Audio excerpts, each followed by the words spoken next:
Hello बच्चों, आपका स्वागत है आपके अपने चैनल अल्फा इंस्टीट्यूट में।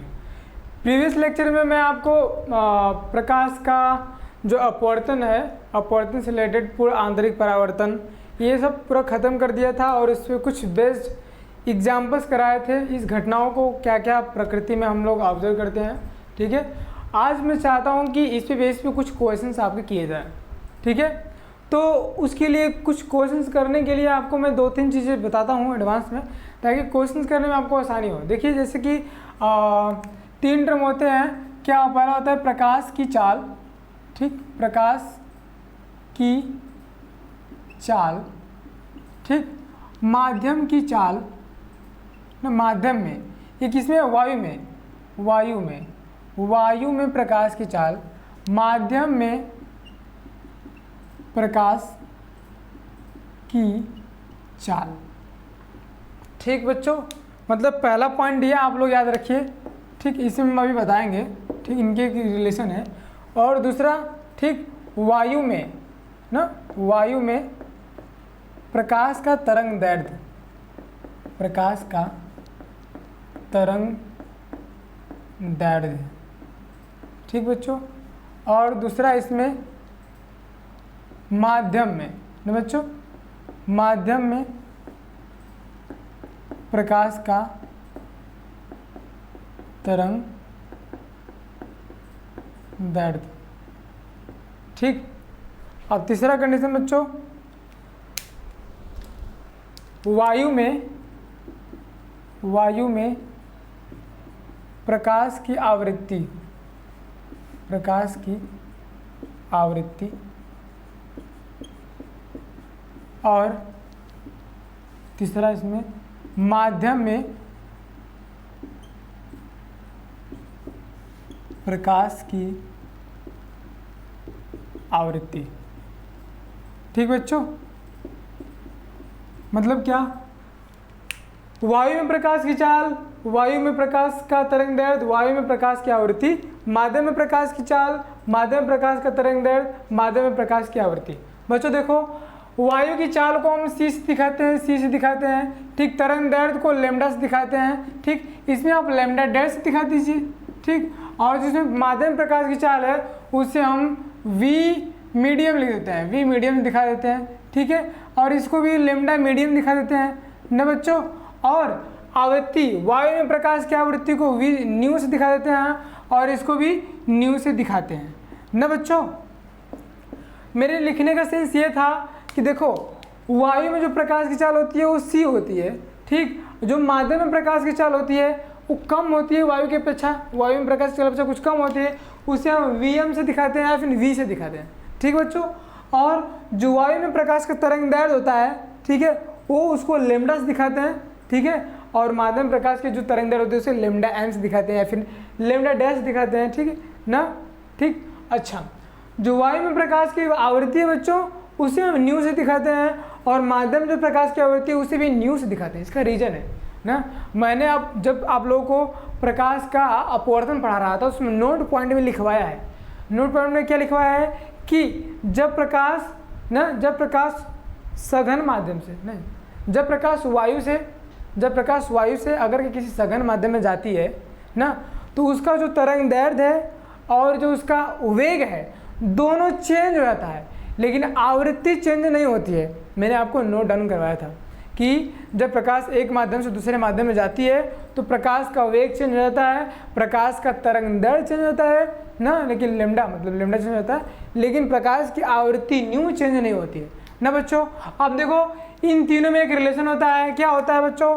C = ना न्यू, रिलेशन होता है न्यू = C/λ होता है ना, न्यू = C/λ होता है। अगर इसके लिए लिखोगे तो न्यू = कितना होता है बच्चों? न्यू होता है C/λ। सी की जगह क्या है इसकी चाल? Vm है, तो V मीडियम की V/m लैम्डा मीडियम, तो Vm/λm। ठीक, चेंज हो जाता है ना। तो न्यू का अगर कि वायु में प्रकाश की चाल हो, न्यू वायु के लिए हो तो न्यू इक्वल होता है C/λ, और कि न्यू किसी माध्यम के लिए हो बच्चों तो Vm/λm। ये फॉर्मूला आप नोट डाउन कर लीजिए, इसका हम अभी क्वेश्चंस में यूज़ करेंगे। ठीक बच्चों, एक काम हो गया। ठीक, दूसरा काम क्या आप हमको बताना है, क्वेश्चंस के लिए रिक्वायरमेंट क्या है।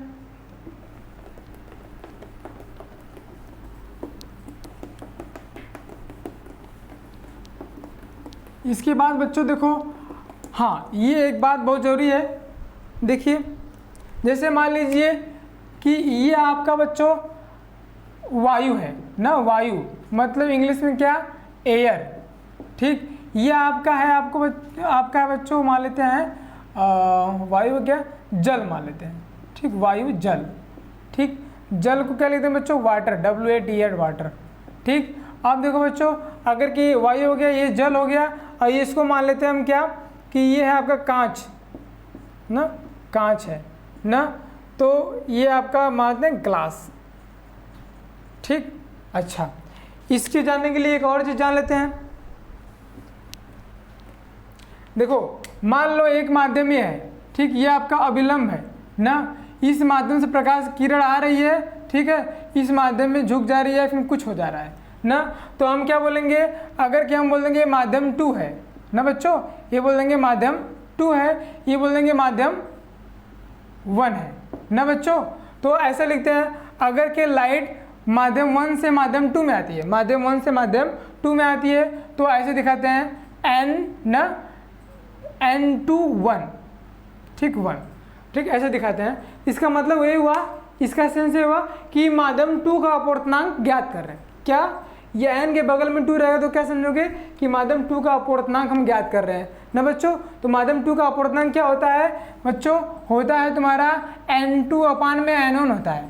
ठीक है, ठीक, सेकंड माध्यम में अपवर्तनांक मतलब माध्यम 2 का अपवर्तनांक बटे के माध्यम 1 का अपवर्तनांक।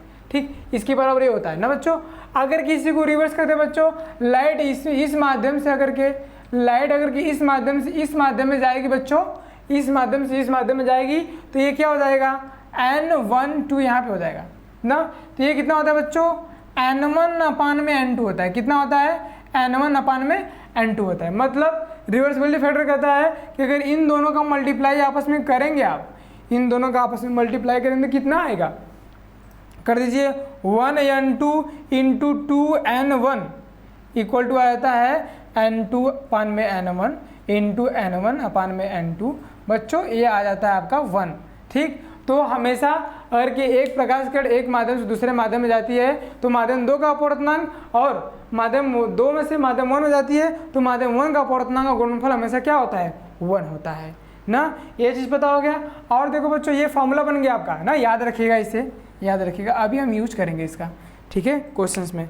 और देखिए, अगर कि देखो कोई भी लाइट है, एयर से मतलब वायु से चली, फिर कांच में आई। ठीक, तो कांच में कुछ बच्चों, कांच में आएगी तो कुछ ऐसे जाना चाहिए था, लेकिन रिफ्लेक्ट हो गई, जल में आई, वायु से जल में आई, कुछ रिफ्लेक्ट हो गई, ऐसे आ गई। ठीक, अब देखो यहाँ पे विलंब बना दो, और फिर यहाँ भी क्या हो जाएगी, इसको जाना चाहिए था ऐसे, ठीक ऐसे जाना चाहिए था, लेकिन क्या ऐसे मुड़ गई ना। तो अगर कि हमको बोलेगा बच्चों कोई कि जल का अपवर्तनांक, एक ग्लास हो गया आपका, फिर से वायु कर दीजिए, वायु कर दीजिए। ठीक, फिर से वायु कर दीजिए। ठीक, तो फिर जब वायु में आएगी बच्चों तो ऐसे इसको एंटर करना चाहिए था ना, इंटर करना चाहिए था एकदम सीधे। ठीक है, एकदम सीधे आपको इसमें एंटर करना चाहिए था, लेकिन क्या करती है बच्चों कि दूर चली जाती है ना, दूर चली जाती है। ठीक, तो जिस प्रकार से आई होती है उसी के पैरेलल निकल जाती है ना। अगर इसको ड्रा करोगे सीधा, देखो देखो ये वाला लाइट और ये वाला लाइट आपस में क्या होते हैं, पैरेलल होते हैं ना। ठीक, अच्छा हम इसमें क्या बताना चाहते हैं आपको। अगर देखो बच्चों, अगर कि तुमको कोई पूछेगा कि जल का अपवर्तनांक वायु के सापेक्ष में, जल का अपवर्तनांक वायु के सापेक्ष में क्या लिखते हैं, एन, जिसका पूछता है उसको दे लिखते हैं। जल का अपवर्तनांक वायु के सापेक्ष में ANW हो गया। ठीक, इक्वल टू क्या लिखते बच्चों, NW अपान में NA लिख दोगे ना। ठीक बात है। अच्छा, अब कोई पूछेगा कि कांच का अपवर्तनांक जल के सापेक्ष में, क्या पूछेगा, कांच का अपवर्तनांक जल के सापेक्ष में कितना आएगा बच्चों, क्या लिखेंगे, G यहाँ लिख देंगे, N यहाँ लिख देंगे। ठीक, GN यहाँ लिख देंगे, और यहाँ क्या लिख देंगे, W। ठीक, कितना आ जाएगा बच्चों, NG अपान में NW आ जाएगा। ठीक, अच्छा, और फिर देखो कांच से किस में जा रहा है, वायु में जा रहा है, तो वायु का अपवर्तनांक कांच के रिस्पेक्ट में कितना हो जाएगा बताइए, वायु का अपवर्तनांक कांच के रिस्पेक्ट में, तो वायु यहाँ लिखेंगे और जी यहाँ लिखेंगे। इसको क्या हो जाएगा बच्चों, Na/Ng। ठीक, जब ऐसा कंडीशन हो तो इन तीनों का प्रोडक्ट हमेशा क्या होता है बच्चों, 1 होता है। देखिए कैसे होता है, ये भी फॉर्मूला होगा, याद रखिएगा इसको। ठीक है, इन तीनों को प्रोडक्ट कर दीजिए, ठीक, मल्टीप्लाई कर दीजिए तीनों का आपस में, ऐसा नहीं समझ, देखिए ANW into WNG into GNA equal to कितना देगा बच्चों, NW/NA into NG NG/NW into NA/NG। देखो Na से Na कट गया, Ng से Ng कट गया, NW से NW कट गया, कितना आ गया, 1 आ गया। तो इसका मतलब क्या, इसको भी आप नोट डाउन कर लीजिए कि इसका मल्टीप्लिकेशन हमेशा क्या होता है, 1 होता है ना। अभी हम इसका यूज करेंगे अभी बच्चों।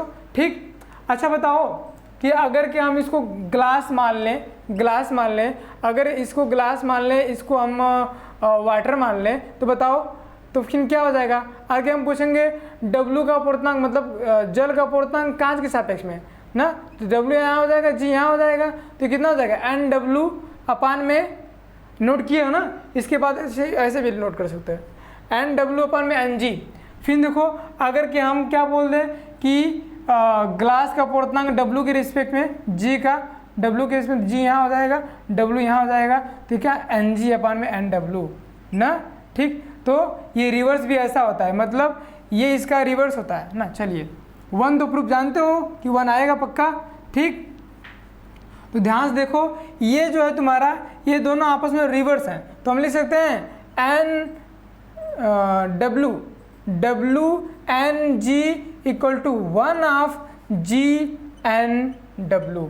ठीक बच्चों, इसको कैसे पढ़ते हैं, हमेशा देखो ये याद रख लो कैसे पढ़ते हैं इसको ना। वाटर का अपवर्तनांक वायु के सापेक्ष में, मतलब जल का अपवर्तनांक वायु के सापेक्ष में पढ़ेंगे, इसको क्या पढ़ेंगे, कांच का अपवर्तनांक जल के सापेक्ष में पढ़ेंगे, इसको क्या पढ़ेंगे, वायु का अपवर्तनांक ग्लास के सापेक्ष ना। ठीक, कांच के सापेक्ष, ऐसे पढ़ते हैं। ये बात, ये पैटर्न याद रखिएगा आप लोग। ठीक, और देखो अगर कि ऐसा नोटेशन रहेगा बच्चों, नोटेशन ऐसा रहेगा जैसे NGW बोल दिया, तो क्या पढ़ोगे, वही पढ़ोगे, G हमेशा इसके निकट रहेगा, जिसका अपवर्तनांक तुमको जानना है वो हमेशा GN के निकट रहेगा। ठीक, तो क्या बोल दोगे कि ग्लास का अपवर्तनांक वाटर के रिस्पेक्ट में। ठीक, इसको याद रखिएगा। ठीक, ये बात होगी, ये बात मैंने बता दिया। अब क्वेश्चन लगाने के लिए एक चीज़ और चाहिए, एक चीज़ क्या चाहिए, और मिटा देते हैं इसको।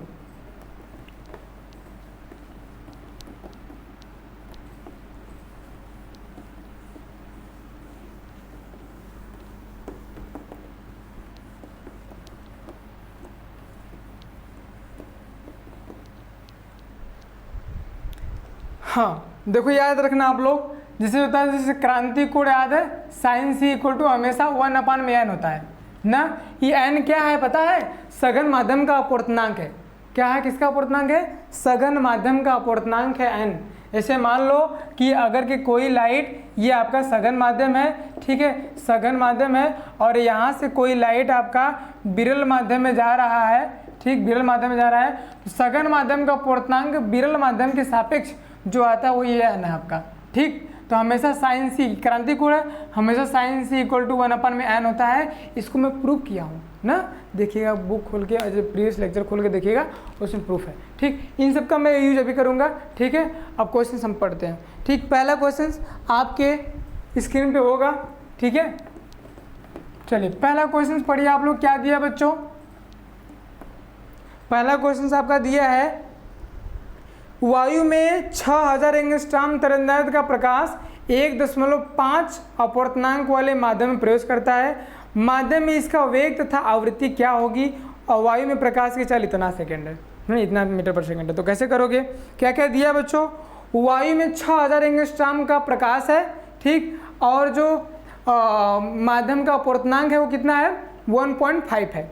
ठीक, अच्छा, तो अब हमको क्या पता है बच्चों कि वायु में तरंग दैर्घ्य पता है, वायु में आवृत्ति निकाल देते हैं। ठीक, क्या क्या तुमको पता है? देखो वायु में ना बच्चों, वायु में तरंग दैर्ध्य मतलब बच्चों लेमडा। वायु में तरंग दैर्ध्य कितना, मतलब लेमडा बराबर कितना दिया है? 6000 एंगस्ट्रॉम। इसको बच्चों मीटर में कन्वर्ट कर लेते हैं तो एक एंगस्ट्रॉम में कितना मीटर? 10⁻⁻10 मीटर। तो 6000 इंटू 10⁻⁻10 मतलब 6 इंटू 10⁻⁻7 क्या बच्चों? मीटर में आ गया ना। वायु में तरंग दैर्ध्य दिया, हमको पता है वायु में चाल कितनी होती है। वायु में प्रकाश की चाल कितनी होती है बच्चों? वायु में प्रकाश की चाल होती है 3 × 10⁸ मीटर पर सेकेंड होती है। कितना होती है? 3 × 10⁸ मीटर पर सेकेंड होती है ना बच्चों। इतनी बात समझ आई? अच्छा, अब हम क्या करें कि पूछा है कि माध्यम में आवृत्ति कितनी होगी। ध्यान से क्वेश्चन देखो, माध्यम में आवृत्ति कितनी होगी ना। तो हम तुमको बताए थे कि जो माध्यम में आवृत्ति होती है वही वायु में होती है। प्रकाश की आवृत्ति किसी भी माध्यम में चले जाए लेकिन चेंज नहीं होती है। तो निकाल लेते हैं आवृत्ति यहीं से ना। हमको देखो सी पता हो गया, क्या पता हो गया? सी पता हो गया, हमको लेमडा भी पता हो गया। तो हम क्या जानते हैं बच्चों? न्यू इक्वल टू जानते हैं C by lambda. Nu equal to क्या जानते हैं? C by lambda. रख दो। सी कितना है तुम्हारा? सी कितना तुम्हारा? 3 × 10⁸ अपान में 6 × 10⁻⁻7 बच्चों। ठीक, कैलकुलेट कर दीजिए। 6 का डिवाइड इसमें 3 × 1 = 3, 3 2 = 6, डिवाइड कर कितना है? 0.5 और इंटू 10⁻8 है 10⁻⁻7, 10⁻⁻7 ऊपर जाएगा 7 हो जाएगा तो 8 7 15 तो 10⁻15 हो जाएगा बच्चों। अच्छा, इसको ऐसे भी लिखते हैं 5.0 × 10⁻14 लिख सकते हैं। इसका मात्रा कितना होता है? हर्ट्ज होता है, हर्ट्ज होता है। ठीक, इसका मात्रा हर्ट्ज होता है। ठीक है, अच्छा ये आ गया। लेकिन इसमें एक और चीज़ पूछा है क्या कि माध्यम में अपवर्तनांक पता है तो माध्यम में प्रकाश की चाल भी बताइए। क्या पूछा है? माध्यम में प्रकाश की चाल भी बताइए। तो निकाल सकते हो। न्यू तुमको मिल गया ना। अब तुमको क्या चाहिए? प्रकाश की चाल बताइए। देखो ये पता, ये हम लिखवाएं हैं आपको पहले। क्या लिखवाएं हैं कि माध्यम का अपवर्तनांक बराबर, माध्यम का अपवर्तनांक बराबर क्या जानते हो बच्चों? माध्यम का अपवर्तनांक बराबर क्या जानते हो? बोलो। v ना, जिस माध्यम का अपवर्तनांक पूछता है उसकी वेलोसिटी नीचे होती है। तो वायु से रिलेट कर रहे हैं तो c अपान में v माध्यम कौन सा है? माध्यम क्या था? हाँ, माध्यम बस पूछा है तो Vm लिख देते हैं, Vm। ठीक बच्चों, ये हमको पूछा है, हमको ये पता है, ये भी दे दिया 1.5 इक्वल टू सी कितना बच्चों? 3 × 10⁸ है ना, अपान में Vm है। Vm हमको पूछा है तो Vm इक्वल टू 3 × 10⁸ अपान में 1.5। ठीक, 1.5 तो कर दो 15 2 = 30 तो आ जाएगा 2 × 10⁸ मीटर पर सेकेंड Vm की वैल्यू। आपका क्वेश्चन नंबर 1 कंप्लीट होता है यहाँ पे बच्चों। ठीक है, इसको नोट डाउन कर लीजिए। ठीक है, नोट डाउन कर लीजिए इसे।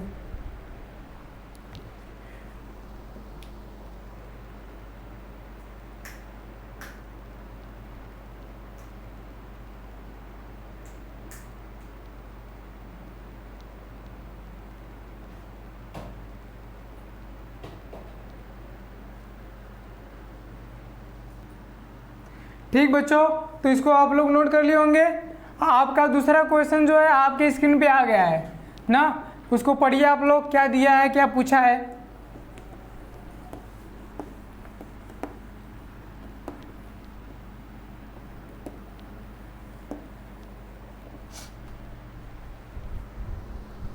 उसमें बच्चा लोग बोला है कि 5 × 10⁻14 हर्ट्ज की आवृत्ति की प्रकाश की किरण किसी द्रव में गुजरती है। ठीक, तो प्रकाश की तरंग दैर्ध्य द्रव में 4500 एंगस्ट्रॉम में पाई जाती है। तो द्रव का अपवर्तनांक ज्ञात कीजिए ना बच्चों। तो हमको अगर के द्रव में प्रकाश की चाल पता चल जाएगी ना, द्रव में प्रकाश की चाल पता चलेगी तो द्रव का अपवर्तनांक हमको आराम से निकल जाएगा। तो पहला मेन कंडीशन क्या है हमको बच्चों? क्या निकलना कि हमको द्रव में प्रकाश की चाल निकाल लेते हैं ना। क्या क्या दिया है देखो, इसमें इसकी आवृत्ति दे दिया है। ठीक है बच्चों, और इसका तरंग दैर्ध्य दे दिया है। द्रव में जो प्रकाश की आवृत्ति है ये भी दे दिया है, द्रव में जो प्रकाश का तरंग दैर्ध्य ये भी दे दिया है। द्रव में हम आवृत्ति निकाल लेते हैं। ठीक, हाँ सर। आवृत्ति दे दिया है ना, तो द्रव में प्रकाश की चाल निकाल लेते हैं। ठीक, देखिए 5 × 10⁻14, ठीक है। देखो न्यू दे दिया है बच्चों 5 × 10⁻14 हर्ट्ज, ठीक। और क्या दिया है बच्चों, लेमडा भी दे दिया है, लेमडा एम दे दिया है। कितना दे दिया है, दे दिया है 4500 एंगस्ट्रॉम, ठीक। तो द्रव में जो प्रकाश की चाल होगी उसे हम Vm मान लेते हैं। Vm हमको पूछा है, तो क्या बताएं बच्चों, न्यू इक्वल टू C/λ, मतलब Vm में लेमडा एम। किसी माध्यम के लिए है ऐसा ना, तो माध्यम के लिए हमको पूछा है, तो क्या दिया है, न्यू दे दिया है। न्यू कितना है तुम्हारा 5 × 10⁻14 इंटू Vm पूछा है, बराबर Vm पूछा है, और हमको लेमडा एम पता है 4500 पता है बच्चों, 4500, ठीक। तो Vm कितना आ जाएगा, Vm आ जाएगा 4500 गुना 5 × 10⁻14, ठीक। मल्टीप्लाई कर दीजिए, 5 × 5 = 25, 5 × 4 = 40, 40 + 2 5 × 4 = 20, 20 + 2 22, ठीक। तो आ गया आपका इतना इंटू 10⁻14, ठीक। तो अच्छा, ये 4500 एंगस्ट्रॉम बच्चों, तो इसको मीटर में चेंज कर दीजिए। मीटर में तो 45 में कितने का मल्टीप्लाई, 10⁻−10 का मल्टीप्लाई हो जाएगा, ध्यान दीजिएगा, ठीक। इंटू 10⁻−10, ठीक। अच्छा, तो देखो इसको लिख देते हैं 2.25 इंटू 10⁻4 लिख देते हैं, हाँ, और 10⁻4 लिख दीजिए, ठीक ना, इंटू 10⁻14 इंटू 10⁻−10, ठीक बच्चों। तो आ गया कितना 2.25। देखो सारे पावर जोड़ के घट जाएंगे, तो 10, 14, 4, 18, 18 में 10 घट जाएगा, 8 बचेगा, इंटू 10⁸ ना। इतना मीटर पर सेकेंड बच्चों मीडियम में आया प्रकाश की चाल ना। अब हमको क्या चाहिए, उसका अपवर्तनांक चाहिए। तुमको बताया है कि किसी माध्यम का अपवर्तनांक ना, द्रव का अपवर्तनांक ना, मान लेते हैं कि ये n लिख देते हैं, n द्रव, ठीक। n द्रव का अपवर्तनांक बराबर कितना होता है बच्चों, वायु में प्रकाश की चाल बटे द्रव में प्रकाश की चाल ना, वायु में प्रकाश की चाल बटा के द्रव में प्रकाश की चाल। अभी निकाले हो द्रव में, वायु में पता है तुमको 3 × 10⁸ मीटर पर सेकेंड, ये तुम निकाले हो 2.25 इंटू 10⁸ ना। तो कर दीजिए 10⁸ से 8 से 10 कैंसिल, ठीक। 3/2.25 डिवाइड कर दीजिए, कितना आ जाएगा, आ जाएगा आपका 300/225, ठीक। 25 से 15 से काट देते हैं, 15 2 जा 30, 20 हो जाएगा, और 15 5 जा, फिर 5 4 जा, 5 3 जा, तो 4/3 इसको काउंट कर दोगे कितना 1.33 ना। इतना आपका अपवर्तनांक आ जाएगा बच्चों, जो तुम्हारा माध्यम पूछा था, जिस माध्यम में किस द्रव था, तो उस द्रव में तुम्हारा अपवर्तनांक कितना आ जाएगा और उसकी वेलोसिटी इतना आ जाएगी, आपका ये आंसर होगा, ठीक। आई बात समझ में। अच्छा, इसके बाद हम लोग पढ़ेंगे तीसरा क्वेश्चन, ठीक। इसको मिटा देते हैं, तीसरे क्वेश्चन के लिए आप लोग तैयार हो जाइए।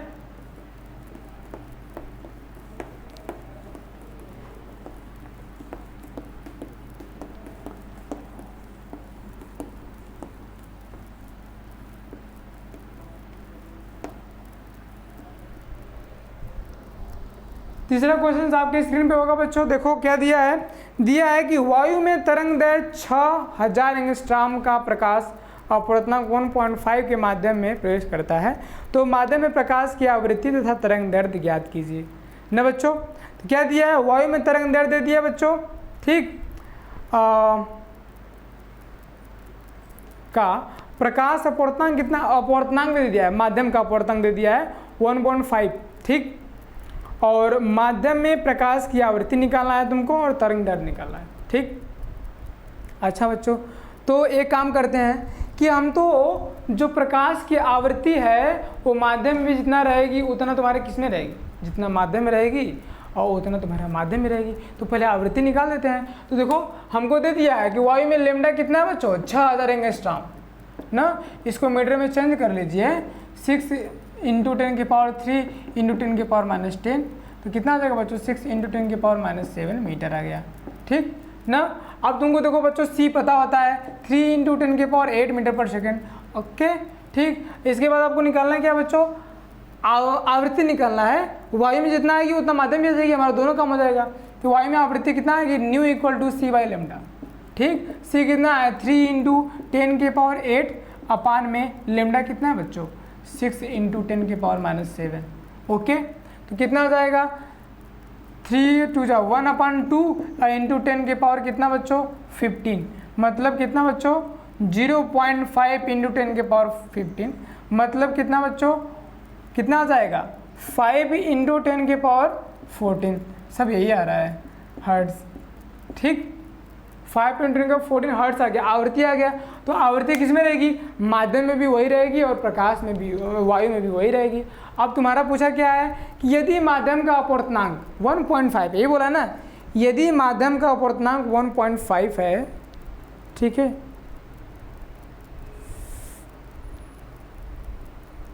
यही क्वेश्चंस 2 बार हो गए क्या। वायु में तरंग इतना है 1.5 है, तो प्रकाश की आवृत्ति और तरंग दैर्ध्य ज्ञात कीजिए। ठीक ठीक, वही नहीं, तरंग दैर्ध्य ज्ञात करना है ना। क्या पूछा है, प्रकाश की आवृत्ति तथा तरंग दैर्ध्य ज्ञात करना है। तो मैंने आवृत्ति तो माध्यम में आवृत्ति ज्ञात कर लिया, हमको तरंग दैर्ध्य चाहिए बच्चा, तरंग दैर्ध्य चाहिए। तो बताइए तरंग दैर्ध्य चाहिए हमको ना। तो हम लोग ये फॉर्मूला जानते हैं कि माध्यम का अपवर्तनांक ना बच्चों, माध्यम का अपवर्तनांक बराबर क्या होता है, अपवर्तनांक बराबर वायु में प्रकाश की चाल बच्चों c ना, माध्यम प्रकाश की चाल कितना Vm। ठीक बच्चों, अच्छा ये दे दिया आपको 1.5, ठीक, Vc दे दिया है 3 × 10⁸ ना बच्चों, और ये पूछा है। तो बताओ Vm इक्वल टू कितना हो जाएगा, देखो न्यू इक्वल टू होता है क्या c बाई लेमडा, तो यहाँ पे कितना हो जाएगा माध्यम के लिए Vm अपान में लेमडा m। ठीक, हमको ये पूछा है ना, तो लेमडा m, तो हमको Vm को ऐसे लिख देते हैं, Vm इक्वल टू लिख देते हैं न्यू इंटू लेमडा m। ठीक, Vm क्या रखते हैं न्यू इंटू लेमडा m, यहीं पे रख दो Vm की जगह न्यू इंटू लेमडा m। ठीक, लेमडा m पूछा है, न्यू तुमको पता हो गया है। तो 1.5 इक्वल टू 3 × 10⁸ अपान में न्यू कितना दिया बच्चों, कितना आया निकाले 5 × 10⁻14 इंटू लेमडा m। ठीक बच्चों, इसको लेमडा m को इधर भी दीजिए, 1 पॉइंट को इधर ला दीजिए, तो लेमडा m इक्वल टू 3 × 10⁸ अपान में 1.5 इंटू 5 × 10⁻14। तो ये 1.5 से 3 कट जाएगा, 1.5 ना, 2 बार में कट गया, 2 × 10⁸ ना, ये 10⁻14 है, 10⁸ है, ऊपर जाएगा माइनस हो जाएगा, 14 में से हट गया 6 ना, तो कितना हो जाएगा बच्चों -6। ठीक, 2 × 10⁻6 हो जाएगा। अच्छा, अभी अपान में 5 बचा है, अपान में 5 बचा है, तो कितना हो जाएगा 0.4 इंटू 10⁻6, और 4 को इधर लाओगे तो कितना हो जाएगा 4 × 10⁻7। यही तुम्हारा क्या हो जाएगा बच्चों, मीटर में आएगा ना, मीटर में आएगा, एंगस्ट्रॉम बदलोगे तो 4000 मीटर में। ठीक, ये मीटर में है बच्चों, इसको एंगस्ट्रॉम में चेंज कर दीजिए, तो एंगस्ट्रॉम में कितना आ जाएगा, वही 4000 एंगस्ट्रॉम आ जाएगा। जैसे हम लोग एंगस्ट्रॉम को मीटर में चेंज करते तो 10⁻7 पावर आता था, अगर इसको एंगस्ट्रॉम में चेंज करेंगे तो 4000 एंगस्ट्रॉम आंसर आ जाएगा। यही तुम्हारा तरंग दैर्ध्य किस में हो जाएगा बच्चों, उस माध्यम में हो जाएगा। ठीक, इसको भी नोट कर लीजिए आप लोग।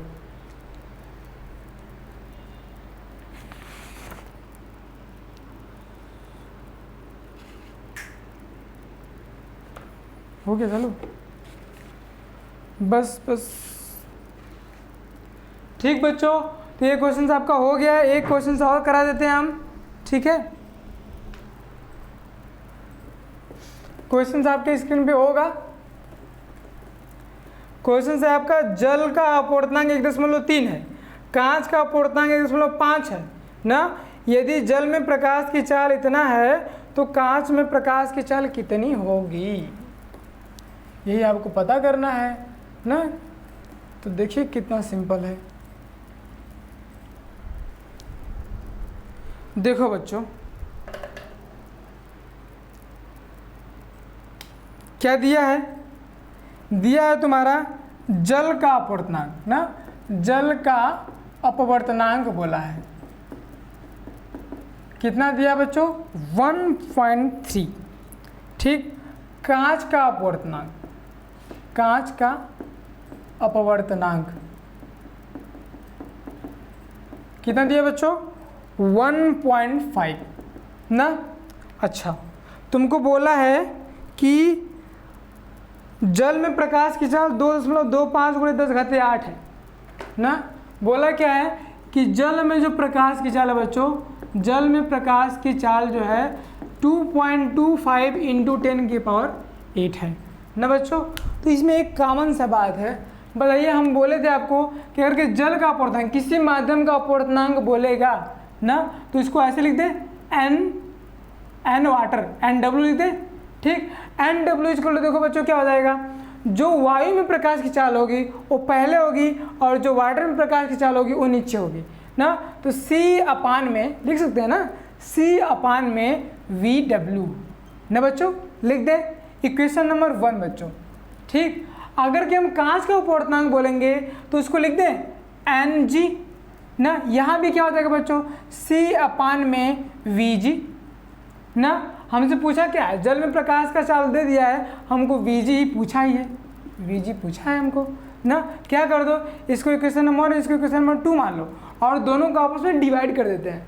डिवाइड कर दो कितना आ जाएगा बच्चों, देखो NW/में Ng बराबर के C/VW/में C/Vg ना। देखो कितना हो जाएगा फिर से, तो NW/में Ng equal to C/VW into Vg/में C। तो C से C कट जाएगा बच्चों, पक्की बात ना। देखो NW दे दिया तुमको 1.3, Ng भी दे दिया तुमको 1.5 ना, इक्वल टू Vg तुमको पता करना है, Vg तुमको पता करना है, VW दिया है आपका 2.25 × 10⁸ ना बच्चों, 2.25 × 10⁸ दिया है। देखो यहाँ से क्या कर सकते हो, Vg वैल्यू निकालना हमको। देखो ये 13/15 हो गया ना, तो 13/15 into 2.25 into 10⁸ equal to Vg हो जाएगा। ठीक, इसको कैलकुलेट कर लीजिए, देखिए 15 से कट जाएगा, 15 से काटेंगे तो कट जाएगा, लेकिन हम क्या करते हैं, एक काम करते हैं, इसको 13/15 लिख दीजिए और इसमें से 100 चुरा लीजिए ना, तो 225 हो जाएगा। और ये कितना हो जाएगा बच्चों 10⁶ हो जाएगा ना। अब कट सकता है ना, 15 से काट दीजिए, 15 बारी में कट जाएगा, 15 का मल्टीप्लाई 13 में कर दीजिए, तो 13×5 = 65, हाथ से लगा 6, 13 कम 13 6 19, 195 × 10⁻6 ना बच्चों। इसको ऐसे भी लिख सकते हैं, क्या लिख सकते हैं 1.95 इंटू 10⁸ मीटर पर सेकेंड ना बच्चों। इसका मतलब Vg आ गया आपका कितना, Vg है आपका कितना, Vg आ गया आपका 1.9 मीटर पर सेकेंड और आपका ये आ गया इतना। ठीक है, तो आपका ये मैंने 4 क्वेश्चंस कराया अच्छे वाले, ताकि आपका कॉन्सेप्ट क्लियर हो जाए। ठीक है, और आज के लिए बस इतना ही, और अगले की क्लासेस हम लोग अगले लेक्चर में पूरा करेंगे। ठीक है, और आप हमारे लेक्चर में बने रहिए और आप लोग ज़्यादा से ज़्यादा प्रयास कीजिए कि हम लोगों की बात ना बहुत सारे बच्चों के पास पहुँचे। ठीक है, और इसके लिए आप लाइक कीजिए, शेयर कीजिए, सब्सक्राइब कीजिए, ताकि जो भी हो ना, जिनको भी ज़रूरत है वो हम लोगों की वीडियो देखें। ठीक है, और ताकि अपने बोर्ड के एग्ज़ाम के लिए प्रिपरेशन अच्छे से कर सकें। ठीक है, टेक केयर, बाय बाय, धन्यवाद, और आपसे मुलाकात होगी हमारी अब अगले लेक्चर में। ठीक।